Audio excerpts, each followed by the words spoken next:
This is a stimulus update and daily news report. Got some updates here for you. So I'm going to play you the video clips of Bernie Sanders versus Lindsey Graham in their big debate. I know I've been sharing the Bernie Sanders clips lately. Couldn't find any of the Lindsey Graham. Finally found the full thing. So I'm going to play you a video clip of Lindsey Graham first, then Bernie Sanders, just to give you a little background if you're not familiar. So Bernie Sanders recently has introduced legislation to increase Social Security by $2,400 per year, which is $200 more per month. Meanwhile, on the other side, according to Lindsey Graham, Social Security solvency, Lindsey Graham thinks seniors may have to take less money. Can they afford benefits cut? So basically, Bernie Sanders wants to give more, Lindsey Graham wants to do less. That's kind of like how this debate has been going. But take a look at the video clip of Lindsey Graham first, then I'll play you Bernie Sanders after that. Well, thank you very much. This is an awesome place. If you get in Boston, come see the place. I want to thank, we're here to honor Ted Kennedy, Orrin Hatcher were great friends. They fought like tigers, but they could work together. And I have a different take on things than Bernie, and we'll get through that here in a minute, but I like Bernie. Bernie's own message, I hear this every day, all the time, and he believes it. But I just want to remind you that the Democrats are in charge. After hearing Bernie talk, you would believe we're building a wall to keep people in, not out. Things are tough, but they're going to get better, right? And socialism is not the answer to all these problems. So I just want to remind you a little bit about where we're at. The Democrats have the House, the Senate, and the White House. All these problems that were talked about, they could change or fix if they could. Their agenda is not working. So here's what I want to tell you. Vote Republican in 2022. Do yourself a favor and ask yourself the following question. Am I better off today than I was 2 years ago? And if you are in a world of hurt 2 years ago. Because most people are not better off today. And there's a reason. Policy matters. You know, we're all Americans. He loves his vision of America. I disagree with it, but I admire his passion. But here's where we stand. 8.6% inflation, the highest in 40 years. When you go to the grocery store for $100, you're lucky if you get a bag. Go fill up your car. You got to take a mortgage out to fill up your car. What's happened here? The policies that are being pursued by my Democratic colleagues are not working. The average American is in a world of hurt. 2 million people will come across the border illegally this year. The highest in the history of the country. In December 2020, we had the lowest illegal immigrant crossings in 40 years. In April of this year, it was over 250,000. This is dangerous and it's irresponsible. And you're paying almost $800 a day to pay for an illegal immigrant child in U.S. custody. It's breaking the bank, and it's just a matter of time till some terrorist comes over here and kills us all, if they could, because they don't see Bernie and I much different. We're Americans in their eyes. So we've got a broken border. We need to fix it. Crime is rampant. This defund the police effort that you've been leading and others has taken a toll. I was picked up at the airport by a couple of cops and they patted me on the back. I thought I was in South Carolina. The bottom line is it's a tough time to be a cop now. Who wants to go into law enforcement? It's time to let the cops know you're not the problem, the criminal's the problem. So we got a lot of problems. Vote Republican and stop this madness. This is the most radical, costly agenda in modern American history. It's not working for you, and it needs to change. And they want to do more if they could. Vote Republican to stop packing the Supreme Court. We've worked hard to create a conservative majority. They want to increase the number of people on the Supreme Court to make it liberal again. They want to federalize elections, doing away with the voter IDs and instituting ballot harvesting. They want to abolish the Electoral College so New York and California will pick the president in perpetuity. Bottom line, it can be better.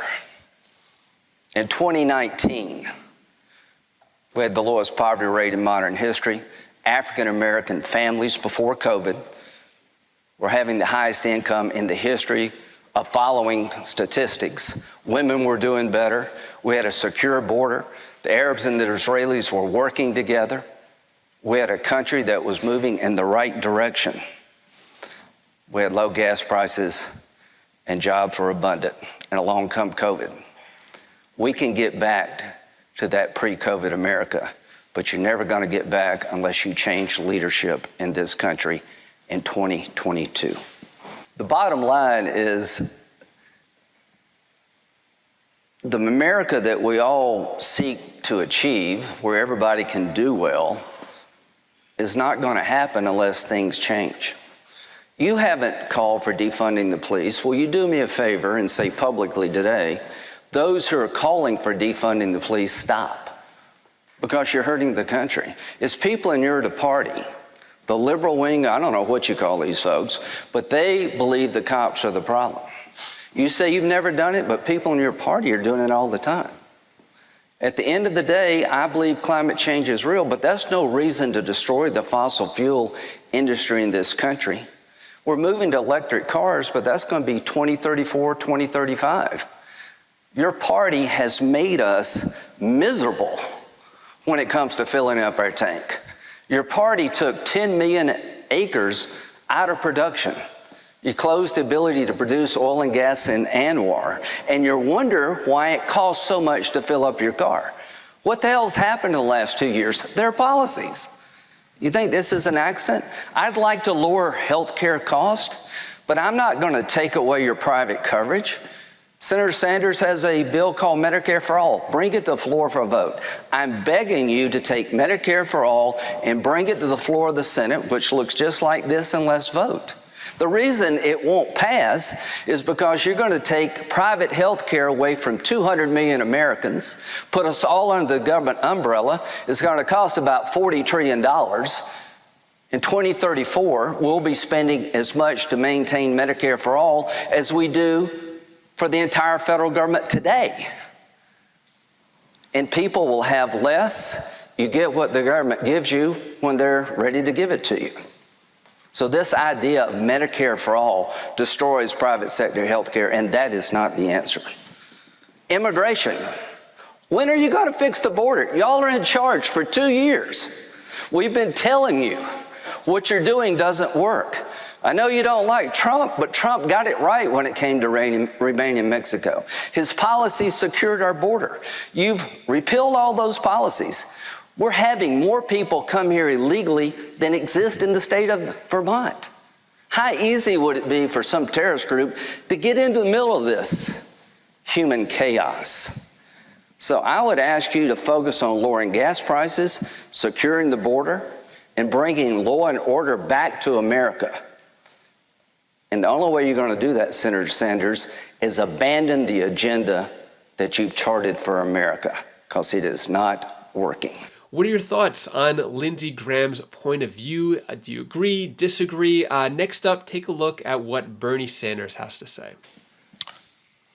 Well, let's talk about gas prices, because you're right. They are outrageously high. In Vermont, they're now filled up the other day, $5.05 a gallon. Meanwhile, the major oil companies made $35 billion in profit in the first quarter of this year. And at the end of the year, it is estimated they're going to give $88 billion in stock buybacks to their wealthy shareholders. So I do think we have to do something about the outrageously high price of gas. I think the president should bring the major oil companies in and tell them we're going to have a windfall profits tax on what they're doing in order to stop them from ripping off the American people. You know, the last time that oil prices were at $118 a barrel, which is what they are right now, roughly speaking, average gasoline prices at the pump were $3.83, not over $5 a gallon. So I think in the midst of what is going on in this world, and that is the war in Ukraine and Russia oil and the stopping of oil, I think what the oil companies are doing is taking advantage of that situation and raising prices to an outrageous level, which is hurting the American working family. But the issue goes beyond oil. The issue goes to healthcare. You talked about the cost of healthcare. I am sure you know that in the United States, Lindsey, we spend twice as much per capita on health care as do the people of any other country. While major countries like Canada, the UK, Germany manage to provide health care to all of their people. Why is that? Because they're not having oil companies, they're not having insurance companies ripping off the system. What we need to do right now is to take a deep breath, because this country, in fact, Lindsey Graham is right. We're in a lot of deep hurt. All over this country, Vermont, South Carolina, all over this country, people are hurting. But what we don't need right now is demagoguery. What we need is thoughtful solutions to the major crises that we face. And ultimately, at the end of the day, what we need is a government that represents all of us and not just wealthy, powerful, special interests. So that is what I am working on. What I believe, you talk about, will Medicare pass on the floor of the Senate tomorrow? No, it will not. But the real question is not whether it passes or not, it's what the American people want. And you know what the American people do want? They do want Medicare for all. You talk about the joys and beauties of private insurance. Talk to the millions of workers who lost their private insurance during COVID. So I think it is time for the working families of this country to stand up, demand a government represents all, not just the few. Senators, for the next 30 minutes, you've agreed to a broad discussion on the biggest domestic issues facing the economy, including overall all aspects of the economy, a lot that touches. So let's begin. You all talked a lot about gas prices. That is front of mind for most Americans because they see it every day. They're going up. They're on the rise, some of the highest we've seen as of yet. Senator Sanders, President Biden has said recently that this is, and Senator Graham mentioned it, part of a giant transition for the U.S. economy. Is pain at the pump part of that transition to a greener economy? Well, let me say this, that in terms of inflation, as I'm sure you know, we're looking at an international phenomenon. Germany is the powerhouse of Europe. Their inflation rate, I believe, is 7.8%. UK, somewhat similar. We're a little bit higher than that. So what we're looking at right now, for a variety of reasons, including COVID and breaking of supply chains, having to do with China and elsewhere. And I think the greed of corporate America, you add all that stuff together, we're looking at inflation. Now, what I happen to believe, Brett, I think it is totally irresponsible for us to ignore what scientists call the existential threat to climate change. I think we've got to go forward in two ways. I think we can create millions of jobs transforming our energy system away from fossil fuel to energy efficiency and sustainable energy. And I think at the same time, I think the president has got to call those oil companies, those executives into the Oval Office and say, stop ripping off the American people. You can make some money, but you don't have to see a tripling of your profits over last year. You don't have to see $35 billion in profit in one quarter. So we are in that bind where you have to deal with climate change, or Charleston is going to be underwater. New York City will be underwater. On the other hand, we have got to protect the average American who cannot afford to pay $5 for a gallon of gas. That's the dilemma, and that's the way we've got to go forward. Senator Graham, to Senator Sanders' point, is there some corporate greed and profiteering that factors in there? You said it was bull up there, but do you think there's any part of that, to Senator Sanders' point? Thank you. I think it's supply and demand. I mean, when we were locked down right after COVID hit in 2020, we all went into a lockdown. Gas went to $1.77 a gallon because all of us were home. We weren't working. We were locked down to try to protect each other. The economy is coming back. It was at $2.38 when President Biden took over. What's happened in the last 2 years? You don't have to be a rocket scientist to figure this out. Their campaign agenda was to destroy fossil fuel production. It's not gas companies not wanting to produce more oil and gas, it's the policies have made that almost impossible here at home. Russia, which is invading Ukraine, and one thing Bernie and I agree is that Putin sucks. So, and I assume you concede that point? I'm not in favor of the vulgarity, but the intent is correct. All right. Putin's a bad guy. Yeah, there we go. I'll use the other word. The bottom line is people know when they go to the pump, it doesn't have to be this way. I don't see anything changing until you change leadership. It's not the oil companies, it's the policies that's put us out of the fossil fuel business. Some ray of hope.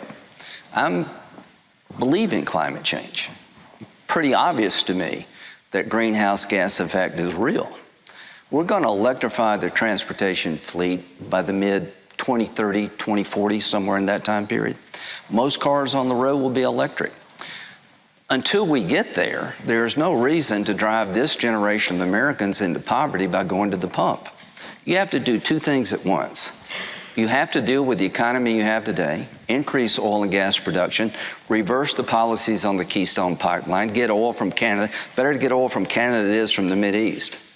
So I want more energy production here, but as we phase into electric vehicles, and we will, then we have to look at power generators, Bernie. We're going to have to, wind and solar are great, but they're not enough. The transition fuel will be gas. We should be sending American-owned natural gas to Europe. There are 2 terminals developed by Germans to receive natural gas from America. We need to unleash American natural gas production to help ourselves, but also to help our friends in Europe so they'd be less dependent on Putin. What are your thoughts on what Bernie Sanders has to say now that you've heard both sides? Who do you agree with more, Bernie Sanders, Lindsey Graham? Let me know down in the comments below. And that is it for today. Thank you so much for watching. And if you want to check out any of my other videos on my other channels, or actually before that, here's Bella's clip of the day. Hi guys, this is Bella. This is the tip of the day. I just want to tell you that you should always be grateful what you have. Karma is the one that, karma, if you give things out to the world, it comes back to you. If you have a friend that is really special to you and you give them a gift and they give you back a gift. That's what karma is all about. Giving gifts. Like if you put silliness out in the world, you'll get silliness back. Sorry about that, got a little ahead of myself, but if you appreciate how I just gave you the clips, showed you both sides, Republican versus Democrat, liberal versus conservative, right versus left, I think really cool how they had this debate here, but let me know your thoughts on all that. And if you want to check out any of my other videos, my other channels, you could click up here, and I'll see you in the next video. Take care, be safe, thank you for watching.